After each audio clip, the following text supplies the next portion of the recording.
The following presentation was recorded live at Politics for Lunch on February 12, 2016.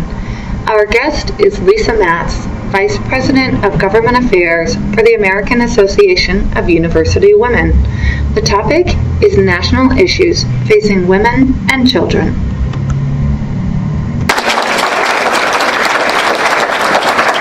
All right, so we're going to talk about politics today. Are you ready? But obviously with a little bit of a gender twist. In order to do that, one of the things I need to do is give you a sense of kind of the lay of the land. What's going on in Washington, D.C. Now, some of you may be sorry that you ate your lunch first. And for that, I apologize. But to understand what's going on in Washington, D.C. is really going to help all of us figure out how this next year is going to go, right? It's election year. It's a big year. Lots going on. So what's the lay of the land right now in Washington, D.C., especially for issues that really matter to AAUW, issues that matter to all of us, and family issues. And it's a very interesting time, I have to say, to be in Washington, D.C. I've been there now for 20 years, and I started my time working on Capitol Hill, working for a member of Congress from New York City. Her name is Carol Maloney. She's still a member. And at that point, when I started on the Hill, Newt Gingrich was Speaker. And I remember at that time, I thought it was kind of like a food fight on Capitol Hill. I was like, why can't these folks get along and legislate? And then I think about what's going on right now, and I remember Mr. Gingrich so fondly.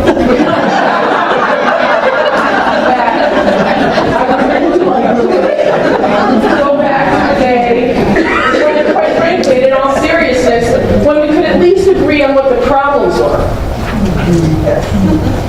The food fighting back then was about what was the solution. But we could at least agree on what the problems were. And there was legislating going on, budgets were passed, conversations were had, deals were made, compromises were cut, and the government functioned. Unfortunately, that's not exactly what's going on right now, for all kinds of reasons. And the one thing I do want to make clear is that I'm not here to place blame at anybody's particular door. I don't think they're necessarily inquire boards of politics, except to make the government angry. And so the reality is, there's all kinds of blame to go around. But I don't really care about that. At this point, what do we do to fix it? Because right now, the way our federal policy is working is not good for women and families. It's not productive. It's not solution-oriented. It's not family-driven in a really very real sense. So that's kind of what I want to talk to you about today. So this lay of the land, as I said, we're dealing with issues of civility. I'll never forget, there's this wonderful member of Congress from Illinois named Judy Biggert. Moderate Republican, very smart, long-term member in the House of Representatives. It was always someone that worked across the aisle. And she's not in Congress anymore. She left 2 terms ago. But I'll never forget one of the last conversations that I had with her. The conversation was essentially this.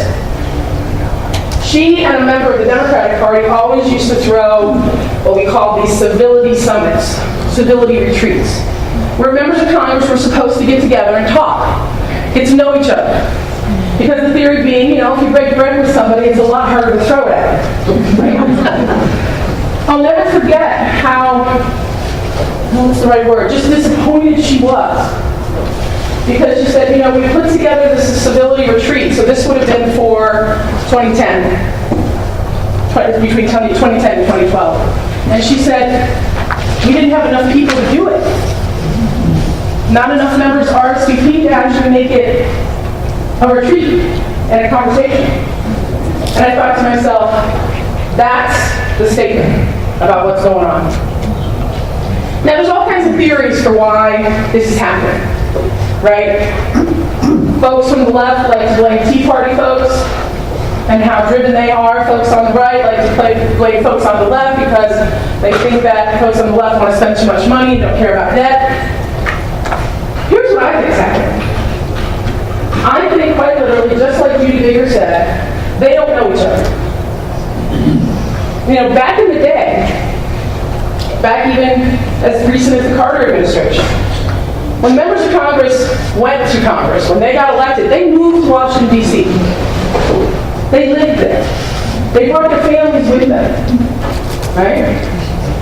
Now, they don't move there. In fact, it's seen as a bad thing if you move there. You've been co-opted, right? That you've been, absorbed into the mass. But when they lived there, their kids went to school together. They played Little League. They went to similar churches, right? And so relationships were developed that had nothing to do with work and everything to do with what they had in common. Cokie Roberts would tell you great stories. Everyone here has heard of Cokie Roberts, the pundit. Of course, both her parents were members of Congress, right? Mr. Boggs, Lindy Boggs, obviously took over after his tragic death. She tells stories of how she used to run around the House floor with her friends. Now, I'm not sure I'm advocating rowing bands of youths on Capitol Hill. The reality was they knew each other, and party didn't matter in those particular conversations. So that when it really came down to it, they could have a rational conversation and still assume the best of each other. Still know that there were these other commonalities that they had. Now, of course, for really nobody's fault, we have much better travel and transportation. We have a 24-hour news source that has to constantly generate something to say. And we have an emphasis about spending all your time in the district. And it's a good idea to spend your time in the district. Obviously, these are the people you're represented. At the same time, because of the growing emphasis and, in fact, sensibility that if you are not in your district, you are not representing your people, that means they are at best at work in D.C. 3 days a week. This year will be even worse. This year, the calendar that we put forward for both the House and Senate sides, of course, they couldn't even get together and agree on that, so there are different calendars and recesses. But the calendar we put forward, that they put forward for this year, has the fewest working days ever for the House of Representatives. Now, some of that is understandable in the sense that we know they've got to be home more to get reelected. Everybody in the House is up for reelection. You have to campaign. But the reality is, that means, in some respects, we've almost already said 2016 is done. There will be some must-pass kinds of things. Hopefully we'll keep the lights on for the government, right? And we won't shut anything down. There'll be some budget stuff that happens. But is there going to be true policy making, true conversations about the solutions that is actually policy-oriented and not politically oriented, right? And this is where I get to the importance of women and family issues, because those are issues, quite frankly, that when you talk to the public, don't have a part of it. When you talk to the public, most people believe in equal pay for equal work.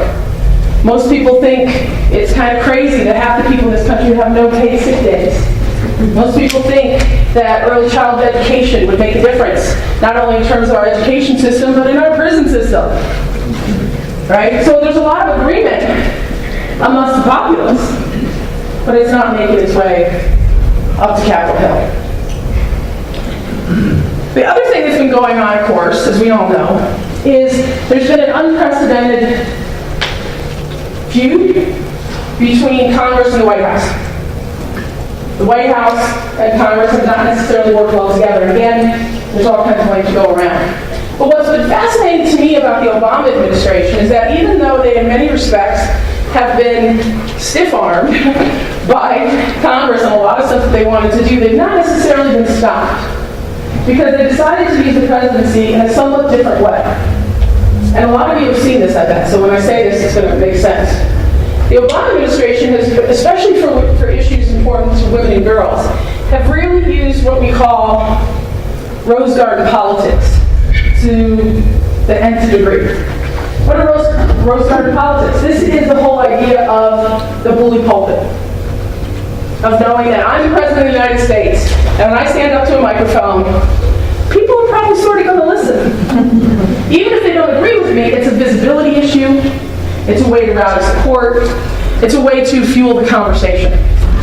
And so one of the things that we've seen with this particular president is a lot of opportunities where he is taking that Rose Garden politics to the next level with some really interesting private-public partnerships. Because let's be clear, the White House doesn't have a ton of money. So if they want to do, for instance, the It's On Us campaign to address campus sexual assault, they have to find outside organizations that are willing to fund it. They can be the bully pulpit and get it out. They can help get the star power into the videos and the PSAs, but they need groups like AAUW, like the Center for American Progress, like other groups to come forward and help. So he's done that. He's established a committee, a special task force on equal pay. We've not been able to get the Paycheck Fairness Act passed in Congress.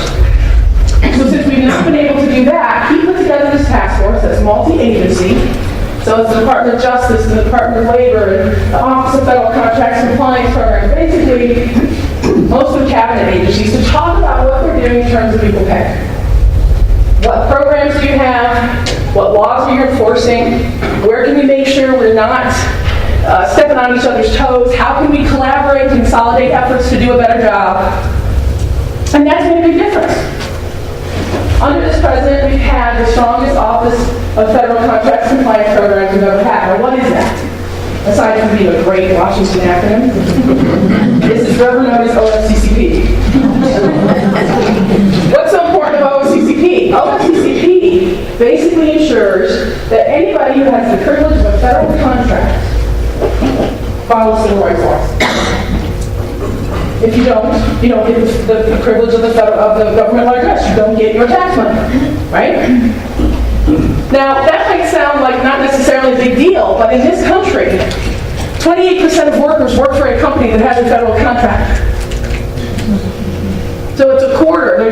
They're working for a company that's selling toilet paper or, Kellogg's, Special K, or nuclear submarines. Whatever it is that the government is buying, 28%. So when the president does things through OFCCP, what we see happening is big companies doing some best practices that start to affect the broader marketplace. Right? So if you, for instance, sign a executive order that says anybody working for a federal contractor has to make at least minimum wage. And the minimum wage is going to be at least $10 an hour. So in other words, raising the minimum wage. You can't pass the minimum wage to Congress right now and increase in it. But he'll do it for government workers. Well, then what happens? People start to flood to those jobs. The folks who can't keep the people at a lower rate start to raise their wages. You see what I'm saying? So there's very much been, despite the fact that we haven't seen as much legislation maybe as we'd like to have seen, there's been this kind of, as I said, Rose Garden politics. He's got a task force on Title IX. Title IX, of course, is the federal law that prohibits sex discrimination in any federally funded educational program. But what he's done is really started to enforce it. So, number one, of course, is not just about athletics, as Kathy said. But he's really using it to talk about the STEM fields, to get more women and girls into science, technology, engineering, and math. And we've really seen this at AAUW as sure, it's a feel-good issue. Everyone should have an equal opportunity to that career that they would like to have. But it's also a matter of economic security. It's a matter of innovation in a 21st century global marketplace. But frankly, it's a matter of national security. That we have more people who know those fields and can do that work born and bred in the United States. One of the things that they're really looking at. So what's interesting to me there is that through the Obama administration, there's been an entire effort to get more women and underrepresented minorities into STEM. And so there's a whole task force again, with the Department of Education, with the Department of Energy, with Commerce, with NIH, National Institutes for Health. Because Title IX says if you get any federal funding, you've got to not discriminate based on sex. What they're doing is what we call Title IX reviews.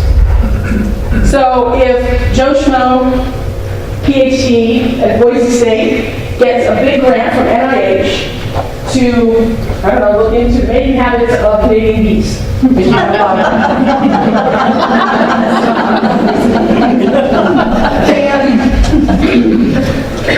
at that point, it immediately triggers that his lab has to follow Title IX.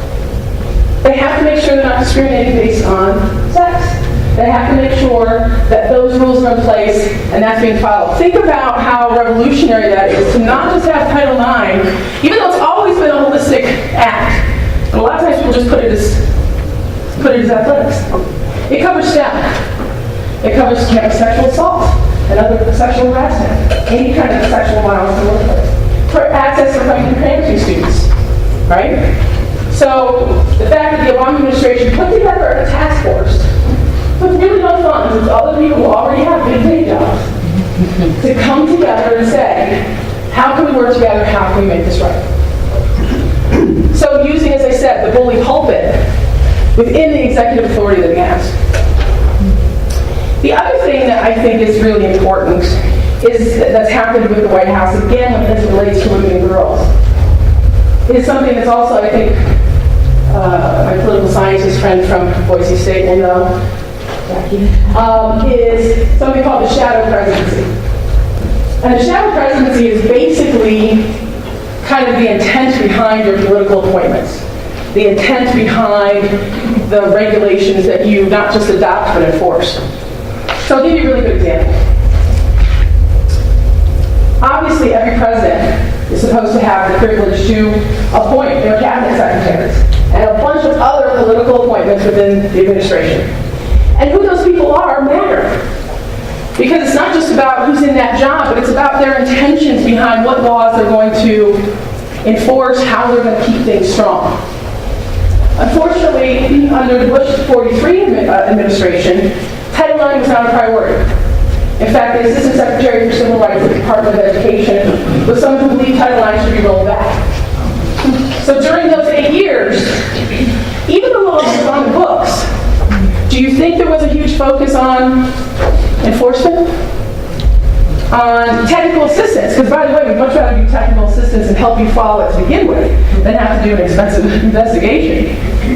Not so much. There was one dear colleague in 8 years sent out to schools about Title IX.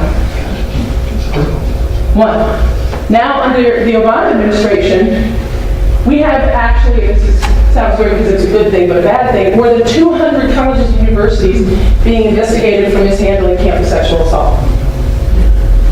The good news is they're recognizing that it's a problem and they're investigating. We know this was still happening 8 years ago, and we're paying attention. So the whole notion of the shadow presidency, what the expectations are from the president at the top and from the cabinet secretaries that he or she appoints and says, here's what our focus is going to be.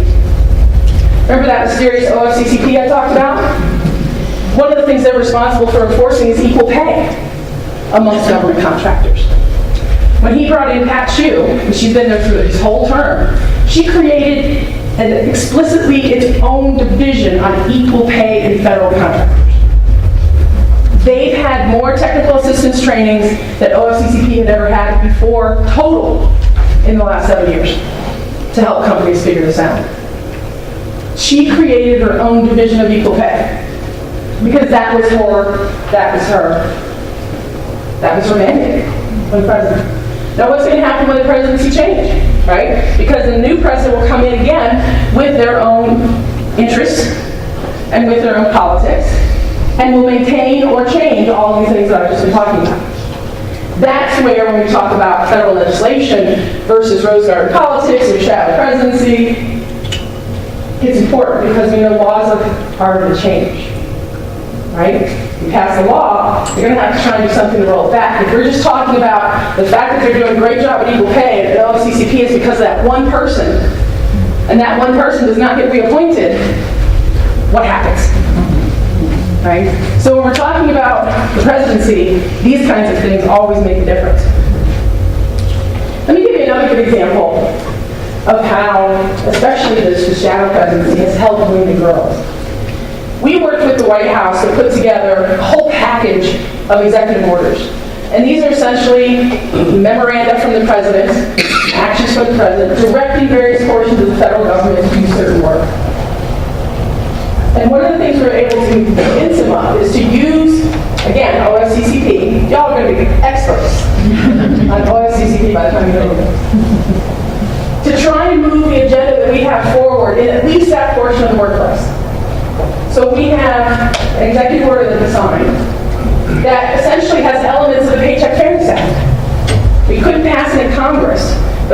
president, he could take portions of it without buying relief from Congress and implement it. So the first thing he did was put together a non-retaliation provision. It basically said if you work for a federal contractor, you may talk about your wages at work. You may, in fact, share how much you make with colleagues. Transparency. Free speech. Prior to this, and still today in many companies that don't have federal contracts, you could be fired for doing that. And it would be perfectly legal. One of the things we know from all the research is that when you have this kind of transparency, the gap closes. The gender pay gap closes. Right? And the gender pay gap, my friends, is very real and pernicious and follows us around. Women, through their jobs, job after job after job. Right now in this country, it's at 79 cents. So on average, women make 79 cents to every dollar a white man earns, because the white man makes the most. That's the gold standard. Now that's not apples to apples. That's not for the same job. We want to be clear about that. We don't want people to be confused. But it does give us a red flag. Why is there such a difference? And what is it maybe that we need to look at? So AAUW did our own research because our detractors kept saying, well, you're not controlling for the things that matter. You're not controlling for maybe someone working more hours than somebody else, or having more education, or more experience, or better performance reviews. So being the university women that we are, we did a study using federal data and showed very clearly 1 year out of college, when you should be probably the most equal you're ever going to be, right? Working the same hours, same field, same major, same occupation, and same selectivity of school. So in other words, did you go to Harvard or did you go to Ohio State? I'm Ohio State, so I'm not trying to be insulting, but we know. I think that's not no bus. Controlling for these things that reasonable people like you and I would say, of course, salary's going to be different. There's already a 7% gap. 1 year out of college for women. Same job, same major, same kind of school, same amount of hours worked, same kitchen sink. Right? Now, what was interesting about this is that some of our opponents, when we came out with this study, said, AAUW says the pay gap is gone. That the pay gap now is so minimal, it doesn't even matter. To which I said, could you please give me 7% of your income? Thank you. But you got to remember, that 7% is not small.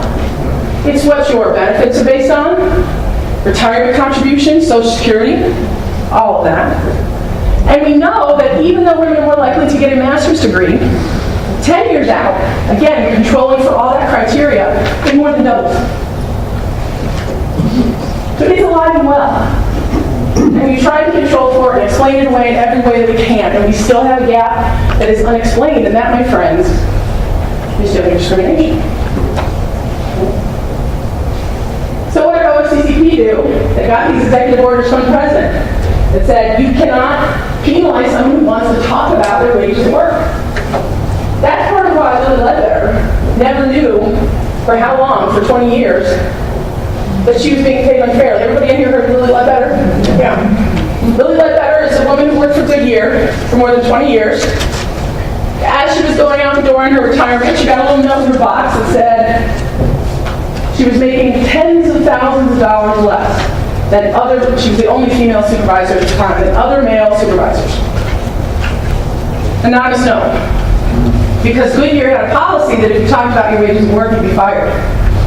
She still doesn't know who that person is 20 years later. I actually keep hoping that now that we have this non-retaliation provision for government contractors, and Goodyear is a government contractor, that this person is going to come forward and show themselves like the D code of equal pay. But the reality is, I don't know if we'll see that.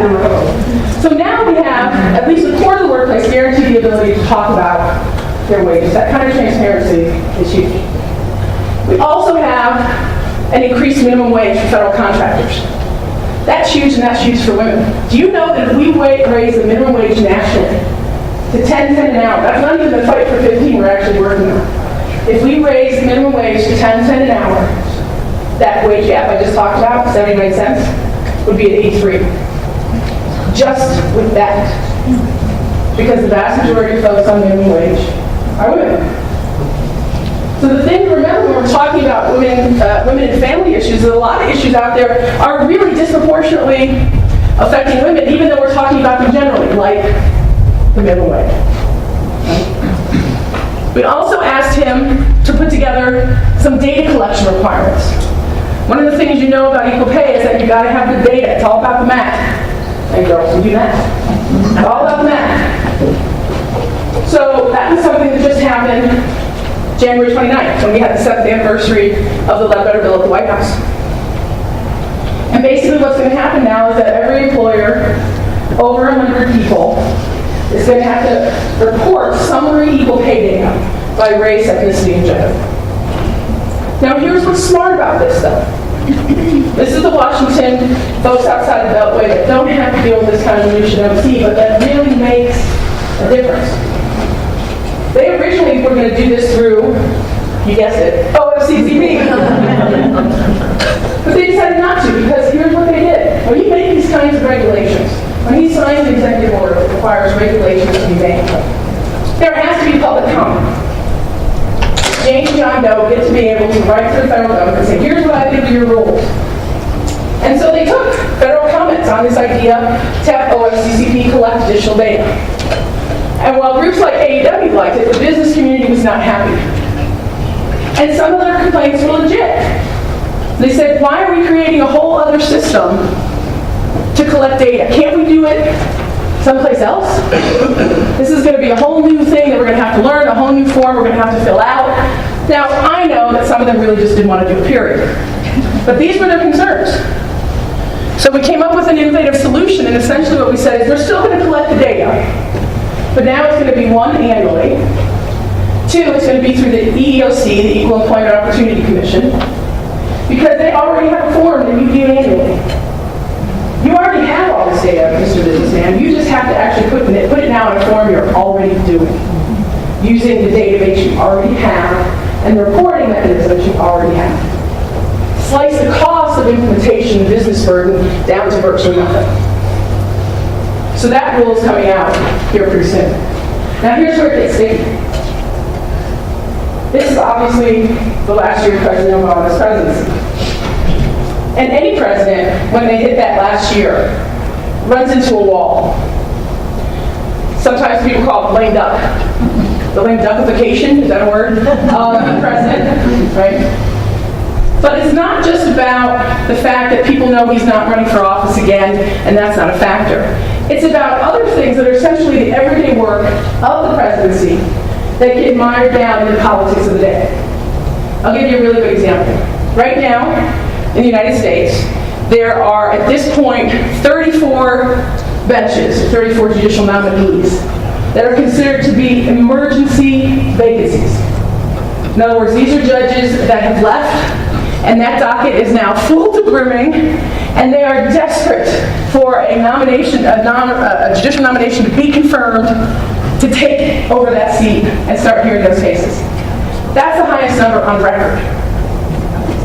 Now, it's not that those nominations aren't in the Senate. President Obama has submitted them all. I'll be the first to admit that he's sometimes been a little slow with that. But right now, he's up to date. And all those nominations are there. The problem is, it's his last year. And trust me, again, remember that no power voice statement? This happens when a Republican's in office and the Democrats are doing it. But the reality is now they're slowing down judicial nominations. I just read an article today from the Washington Post that just said, has President Obama's last judicial nominee just been confirmed? February. He's got pretty much a year. This, it's January 20th, right? In 2017. And the Republicans are now saying they're not going to confirm any more judicial nominations. That's a huge problem. Picture this. Let me tell you this. Picture the Supreme Court. Close your eyes and think about who's on the Supreme Court. And think to yourself, what's the possibility that somebody goes to that great big walnut bench in the sky before the end of President Obama's term. Can he force the Republicans to confirm one of his nominees? No. In fact, they will do everything they can to hold it, hoping they take the White House back so that the next president can do. Everybody say a special prayer for his favorite neighbor.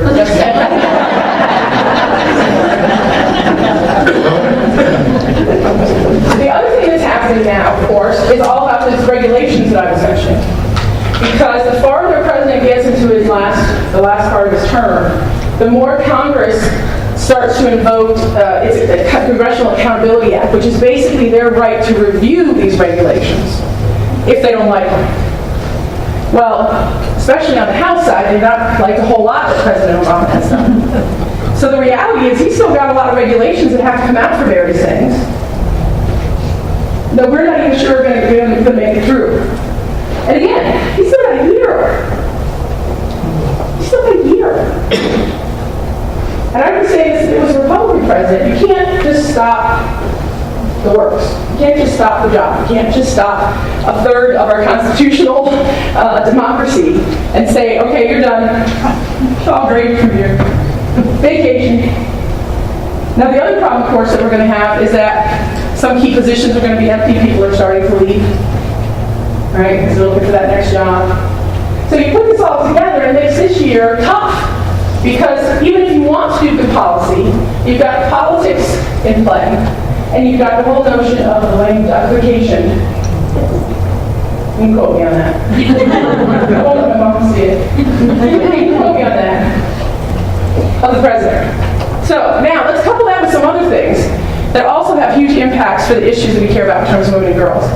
And oh, by the way, another executive order that the president put out was about paid sick days and government contractors.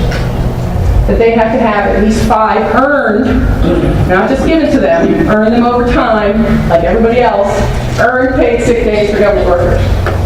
That rate has not yet come out, and I'm nervous. He's got to get it out in time. And there's nothing that says the next president won't come in, do an executive order, take it right away. That's why we need paid sick days law, legislation. But all that comes from the Congress. What else is going on in Congress? We talked about the food fights. But you got to remember, for Congress, this is an election year too. And I tell you what, right now they're feeling a little left out. Because everybody's talking about the presidency. And people don't realize that the Senate is up for grabs. Remember last time, 2014, there was a lot of conversation about how the map did not favor the Democrats. That they had too many either open seats in red states, they had more open seats than Republicans, and that all contributed to the Republicans taking the Senate.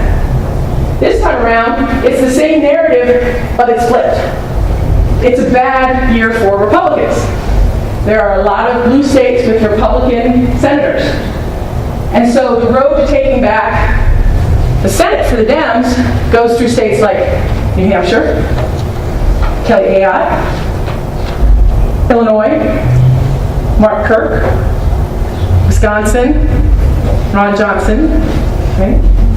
And we have to see what happens in Nevada because Mr. Reid is leaving, right? Now, think about those first 2 names I mentioned, Kelly AI, New Hampshire, and Mark Kirk in Illinois. 2 moderate Republicans that try to reach across the aisle. So part of the concern is, yes, the Democrats might take over the Senate. That could be a good thing depending on your politics.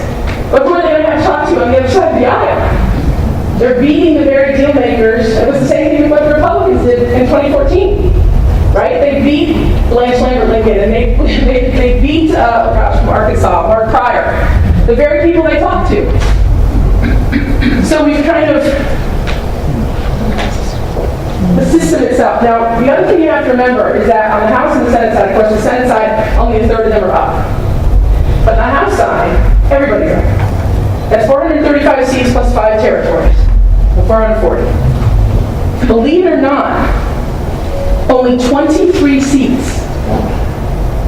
23 seats out of 440 are actually competitive. Gerrymandering. Gerrymandering. That's right. These seats have been so gerrymandered, and this is, again, particularly important for women and family issues. These seats have been so gerrymandered that we send the reddest of the red and the bluest of the blue to Washington, D.C. and expect them to talk. When they don't have a whole lot of interest in compromising, they don't need you to get reelected. They're in the reddest of the red and the bluest of the blue. You see what I'm saying? And it's an issue. I read a great research article that I actually did get to you, that said the most effective legislators are women legislators in the minority party. Let me say that again. Most effective legislators are women legislators in minority parties. Now, why would that be?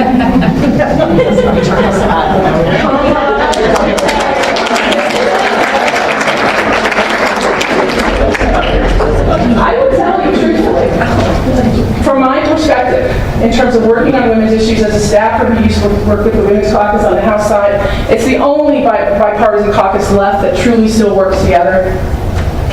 But if we could get more moderate Republican women elected, it would be a good thing. It would be a very good thing. Because you have to have people who are willing to talk about the issues across the aisle.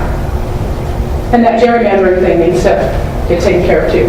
The last thing I'll say before we open up for some questions is that on women's issues, on family issues, I know that sometimes there is this sensibility that maybe only one party cares, or that one party maybe cares more than another.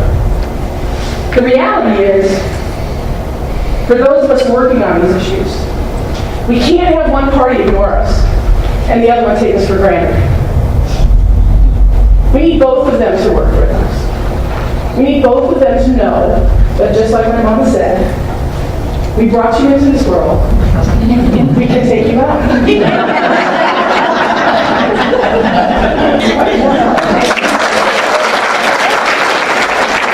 Easy question for you. The survey that AAUW did on the wage inequities, what year did they do the survey? We used government data from 2008. Okay. So we did the actual research in 2011, but government data is a little bit behind. Yeah, so 2008. But we just did a study, we just did kind of an update, small piece of that study. Because I'll tell you, part of the reason why we care about the pay gap isn't just obviously the simple fairness of it. It's the fact that there are too many single-headed households, all of that. But for us, we also have a very clear interest in higher education. And what we're finding is that women are having a harder time paying back these god-awful student loans because they make less. So part of what we also try to do then is make policy that on its face doesn't seem to be gendered, but is a solution that works for us. So for instance, one of the things we've been able to get past in terms of student loan debt is something called income-based repayment. And it basically says you pay back your loan no more than 10% of your income. Now, for most women, if they were paying back the full amount of what was required each month, it would be about 30%. How are you going to get a house, save retirement, maybe have a kid, get married on something like that? Some groceries. Maybe some food would be good, right? So essentially, the income-based repayment program, if you think about it, turns the gender gap on its head after women graduate. See what I'm saying? Yes. So we try to think about policies where there might not be a gendered lens, but because of these wonderful AAUW members who support us, we have the time to think about it, to really put our noggins to it and see what we come up with. So my question is about perks. You can talk about pay, but how about all the benefits, the equity? We had a guy from Fruitland, Dickinson Foods, came over and said all the management wanted health care, but none of the people on the line wanted health care. It's interesting because the studies that are out there from friends like at the Institute for Women's Policy Research or the Economic Policy Institute says that for women, having better benefits is more important than better pay. Now sometimes that's used against us because they like to try to say, well, women don't really care about their pay. We all like, that's bull. Of course we care about pay. But we want health care. We need, not just want, we desperately need paid sick days. That we can use not just for ourselves, but for our kids, and oh, by the way, for our parents, right? So absolutely people want that benefit package. When you think about it, a lot of us in this room probably have or had paid sick days. And maybe even took them for granted. But when you really look at it, at least 50% of the folks in this country have no paid sick days whatsoever. and have no vacation either. So when they're sick, they do one of two things. They either go to work sick, and let's be clear that a lot of these folks are in retail jobs, right? So we're sharing the wealth. Or they stay home and risk losing their jobs. Think about how many times we've heard horrible stories of kids being left at home alone because mom had to go to work. And we think to ourselves, what a horrible mother, when the reality was the kid was sick and she was forced to, do I go and make money to take care of my kid? Or do I leave my kid who maybe shouldn't be alone, but I think will be okay? Can you imagine? So yeah, the benefits, the perks are huge. And the reality is they shouldn't just be for the management class. We've actually seen some of that happening. What was it? Was it Netflix who gave paid sick days to the managers? But none of the folks actually answered the calls and doing the stuff on the website and everything else. And there was a huge hue and cry because what's the difference? Right? So this is one issue I'll tell you that's really gaining momentum. Paid sick days, paid leave, being able to take care of your families. This is something that's come to the states. Because again, since Congress can't legislate its way out of a paper bag, we will go and take care of it for them in the states. We're doing the same things in terms of equal pay. Right? In terms of equal pay, on January 29th, that 7th anniversary of the Ledbetter Bill, we had more than 30 states in the country introduce equal pay bills. And sometimes in order to get something at the federal level, you have to have that state-based, grassroots-based groundswell. So we're like, okay, that's the hard way around, but that's what we'll do. Because we're AAUW and we've been around since 1881, and we really just don't give up. We know a little bit about persistence, right? Right here.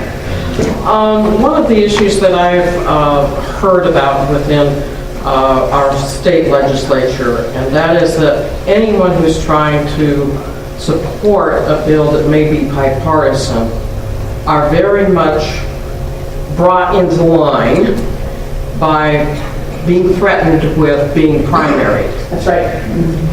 And it seems to me that same type of thing is happening within the U.S. legislature. Yeah. Is that true? That's absolutely true. The whole notion that if you do become that person who's willing to compromise in these very, very blue or very, very red districts, you're seen as giving up the fight. And so they bring someone even more red or even more blue to challenge you, to keep you more ideologically pure. But the governor can tell you legislation is a big old mess. There's nothing pure about legislation. And quite frankly, there's nothing black or white. This is sausage, people. We love to eat it, but we do not like to know how it's made. Right? So this is a hard process. And now we're actually holding these folks to even more stiffer accountability standards. And the other thing that would happen is that when you do have someone who's taking a risk, oftentimes it's not met with some help. I brought up Kelly Ayotte before, Republican senator from New Hampshire. Got in on the Tea Party bus. She got in, saw how government actually worked, and realized that that kind of a all-or-nothing black or white stand was not going to work if she truly wanted to legislate. So she started, to her credit, legislating. New Hampshire has one of the strongest equal pay laws in the country. And also, by the way, the only state General Assembly dominated by women. Actually, yeah. New Hampshire is interesting because the state legislature, there's like, I think 2 representatives for every person. I mean, there's like 600 people in the state. And then, but all their governors are women, all their state office holders are women. And people are saying, what's going on with New Hampshire? How are they able to get so many more women into politics? But the issue is that it is a big legislator with a little tiny salary. $1, isn't it? It's really cheap. And so you really have to want to do that, and it can't be your only job. Interestingly enough, who stepped up to do it? The women. But then that becomes the conduit for bigger jobs, right? So that's how Kelly Ayotte started, and Kelly Ayotte is trying to do some good work. She has what I believe to be the first substantive equal pay bill from a Republican in the United States Senate. Now, do I love it? Not really. There's some things about it that are good, some things about it should be stronger. Do I think it was probably the best she could actually introduce and have any hope of any of her Republican colleagues supporting? Yes. But it needs to grow. Kelly Ayotte's running for re-election. And the Democrats taking back the Senate runs through New Hampshire. Now, do you think it's them going to let anybody go over there and talk to her about that bill? Even if they wanted to. And do you think some of them are going to trust her that she's only coming up with an equal pay bill the year she's running for re-election in Blue State? So, as I said, there's room to go around in terms of blame and accusations. But the reality is the politics, the partisan politics, has gotten in the way of actually having a policy discussion. Along with equal pay, I'm really interested in this issue of flexible work hours. I think that's the reason why a lot of women don't work at all. We're sitting here in Idaho. I'm the manager of a little office. What can we do about it? Well, you know, it's not even just the flexible work hours themselves. It's even the right to request them. I mean, in some states, and even at the federal level, we're trying and having a hard time passing legislation that protects workers from being fired just for asking for it. Because we're seeing that happen. I totally believe it. Yeah. So we need the right to request. And within that, then, an idea about what flexible scheduling means, right? It could be just a different start date, right? I'm a lobbyist and not a morning person. I start at 10, but I work till 8, right? Those hours work for me. They have to work for everybody. So how can you make the workplace work? When you have certain meetings, when you need good attendance, and so on and so forth, how can you fit in telework? The flexible hours thing is huge. So what do we do? Well, there's some good bills out there that talk about, first of all, as I said, the right to request, and B, that the employer actually has to show that they thought about it. Now, I'm not sure how you do that. There will be a process, I'm sure, where they have to fill out a form where they talk about, in other words, they're going to have to give a reason why they said no. That's a bona fide business necessity. You know, the irony here is that women, they're always saying women want more flexibility at work, which I don't necessarily disagree with. At the same time, the women-dominated occupations are the ones where you really got to be there. Right? 1960, top 3 employment job occupations for women. Nursing. Teacher. Nursing. Secretary. No. 2010, top 3 occupations for women. Teaching. Nursing. Secretary. Are any of those jobs really ones where you can't not be, you have to physically be present to give someone a shot or teach them the ABCs. I mean, that's just how it works. So having flexible schedules is huge. But right now, even just the right to request that. The other thing, though, is predictability in schedules. Because especially for folks who work these, you know, I'm not really sure if I'm going to work today, they'll call me and let me know. Or they've given me a schedule, but I could spend $10 on a bus, spend $20 on my child care, get there, work for an hour, which I only made $9, and have them tell me we don't need you and send you home. Happens a lot. So even having some rules about scheduling down the line and what you owe that worker if you bring them in anyway to make them whole. You shouldn't have to lose money to work. Right? So that's another part of it's being tough. It's a tough issue because we do have to remember there are legitimate business concerns, as I said, about when certain people need to be there for supervision, for brainstorming, for meetings, and so forth, and so on and so forth.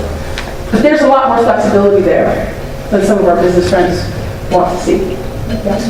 I was just wondering if you see, with the two kind of extremes, you know, the really red, the really blue, if there's an apathy at the moderate level, and is there a way to incentivize a larger group at that level? I know like in another country, I think it's Australia, they're required to vote, and it somewhat moderates, you know, all of the issues because 100% of the voting populace is required to basically to vote.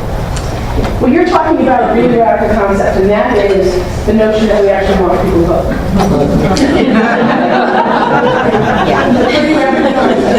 Here in Idaho, you have same-day registration, which is great. But most places are clamping down on registration. And this, too, I will tell you, has a gendered component. There was a woman who, herself, as a younger person, I think she's a millennial age, when she first talked to me about this whole gotta have your ID to vote notion, she's like, what's the big deal? People have a driver's license. What's the big deal? Just show me your driver's license and vote. This isn't this big obstacle everyone thinks. Till she tried to re-register her grandmother.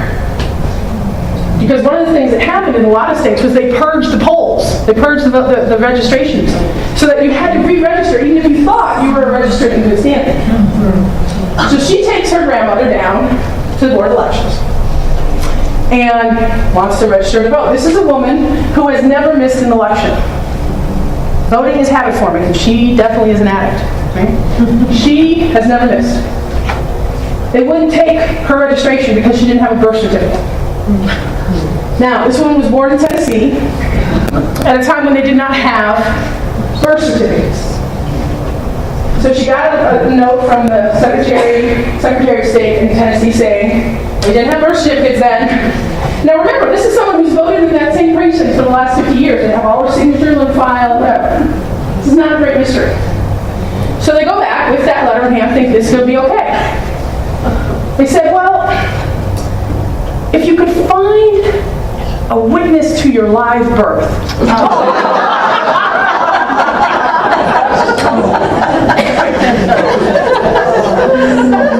No, not right. So then they said, okay, well, go back to that county, have them type something up. And so they had to think about cost and time and money going back and forth.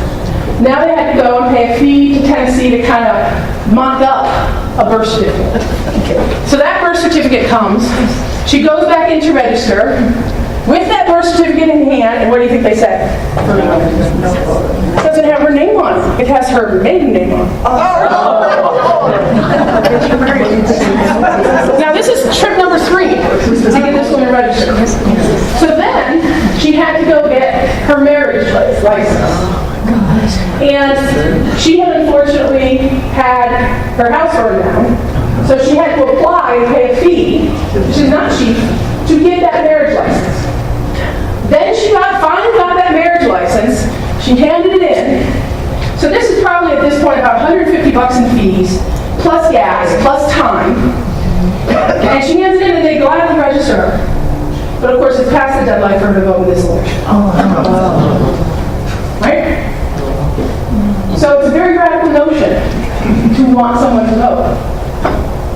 The reality is, we kind of see how it works in this country, right? In the off-year elections, the non-presidential years, like 2014, we tend to see very low turnout. In the presidential elections, we tend to see much higher turnout. And we tend to see very different results in those elections depending on whether it's an off-year or not. The one exception I can think of really is 2006 when Nancy Pelosi became Speaker. But here's why 2006 was interesting and makes 2016 very interesting. It was unusual that they took back the House that year. But if you think about how we do our gerrymandering. It's based on the census, right? Every 10 years. 2006 elections means you're 6 full years past that nose count. You know, the American electorate doesn't cooperate. We kind of move around. So the gerrymandering was blurry. And you had more seats that were competitive in 2006.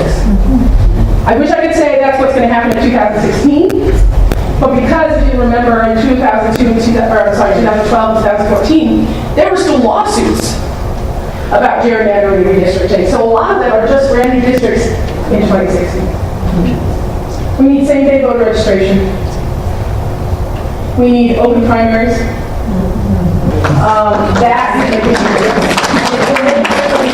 And who we send to Washington and how they talk to each other. Yes, my question isn't about elections, but it's really about the movement to have women enroll or to become active in the military. Well, so her question, if you couldn't hear it over here, was she's interested in what's happening in the military and is very concerned about the notion that perhaps we're going to be drafting women into the military, and that certainly, especially for women, there's a different risk if you were taken as a prisoner of war. We know for our own women in the military there's a different risk in terms of sexual assault from your own comrades. So how do you reconcile equal opportunity with the very obvious and clearly dangers that would be part of this decision? So the Department of Defense did make a decision to open up combat jobs for women. I think the thing that's interesting there is that it really just caught up to reality. Talk to any woman that, and I don't mean just from the Gulf War series, they were in combat. And they face those really scary things you're talking about. They knew that, and in fact, it's part of their training. But the question now is, if every job is open in the military for women, if they can go into combat, if nothing is kept from them, should they be part of the draft? Should they have to sign up for selective service? And that's a really good question. I think it's hard.